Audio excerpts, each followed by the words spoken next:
Vice News had a great documentary about Hezbollah fighters who are, of course, Shiite militants, and they're currently fighting the Sunni extremists and fundamentalists, ISIS, on the front lines in Lebanon, because ISIS recently moved into Lebanon as well, along with Syria and Iraq. And where else? I think there's one other place they went to. Oh, Libya, too, recently. That was in the news the other day. And this Hezbollah fighter that they spoke to learned something fairly surprising when he was in battle with ISIS. But he gave Vice News this exclusive interview on the condition that his image would not be revealed. أنا اسمي ساجد وعمري 21 سنة وبشتغل مع حزب الله. أنا رحت على قصير أول ما بلشت المعارك. ومش أول مرة بروح على سوريا، أنا يعني صاروا 3-4 مرات رايح لهونيك أنا ومقاتل. والحمد لله انتصرنا يعني وقدمنا، وهلا صار في عنا تقدم منيح، يعني داعش طلع عن جديد، ما قالوا زمان طالع. وعندك مش بس سوريين، عندك سوريين، ألمان، باكستان، شيشانيين، هنود، أمريكان، عندك تراك، عندك كذا دولة أجنبية بيعطي شباب. ننزل على القتال، ننزل يعني مش بخوف أو ما ناخد شيء مثل ما هن عم ياخدوا، يعني هن عم ياخدوا هلا عم يتعاطوا كبتاجون، عم تعاطوا يعني عم ياخدوا حبوب لحتى ما يحسوا بشيء، لحتى يروح يضل اخذ هدفه.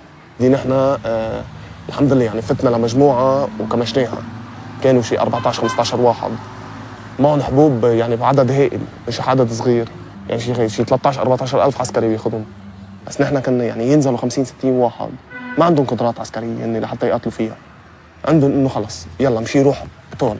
نحن عندنا قدرات عسكرية ونحن عارفين شو عم نعمل، يعني شو ما يقول لهم مين ما يقول لهم مشي بيمشي. وعندهم خوف، يعني وقت ننزل لهم على المعركة نقاتل نصه يهرب، نصه يعني ويتقوص ينصاب، يعني ما يحس على الحبوب اللي عم.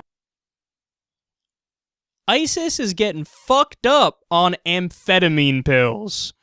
So for those of you who don't know, that's basically Adderall. They're basically taking a pill which has similar effects to Adderall. So they're going to be super uppity, really focused, really ready to go do shit. It's a massive upper. And that's one of the reasons why they're so freaking scary on the battlefield. Of course, their ideology, it goes without saying that that's the basis of it all. But when they're like really into it and they're screaming and they're fucking beheading people and holding it and they're running around 900 miles an hour, yeah, a lot of that is because they're high as fuck. But the aspect of this, and the whole reason I wanted to talk about this is, what happened, ISIS? I thought that you guys were pure.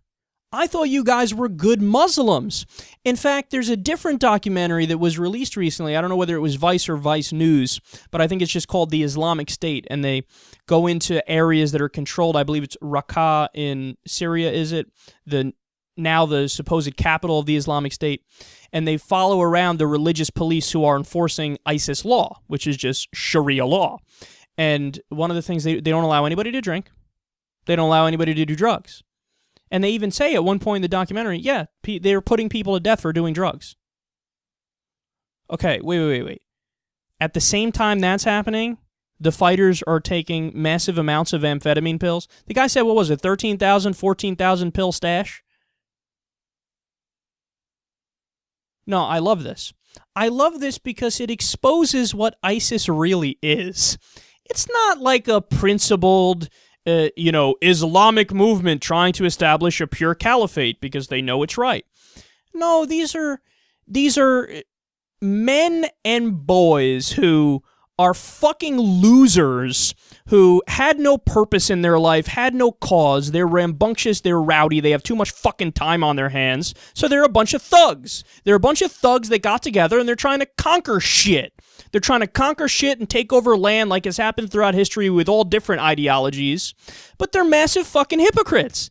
Oh, yes, we're pure, we're Muslim, we're Islamic, but anyway, where's my amphetamine pills? Give me my pill. I want to get high. Anybody have alcohol too? There was another story recently where supposedly there was this epidemic. I love how I'm calling this an epidemic, but of ISIS fighters having gay sex.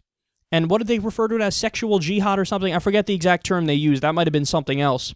But it was the idea that, well, we know homosexuality is wrong and we're not in favor of it, but as you're fighting for Sharia to establish the caliphate in all of its glory, well, then you're allowed to break the rules and you can fuck Ahmed in the ass. You're not serious people. You're fucking children. You're dumbasses. There's nothing that pisses me off more than hypocrisy.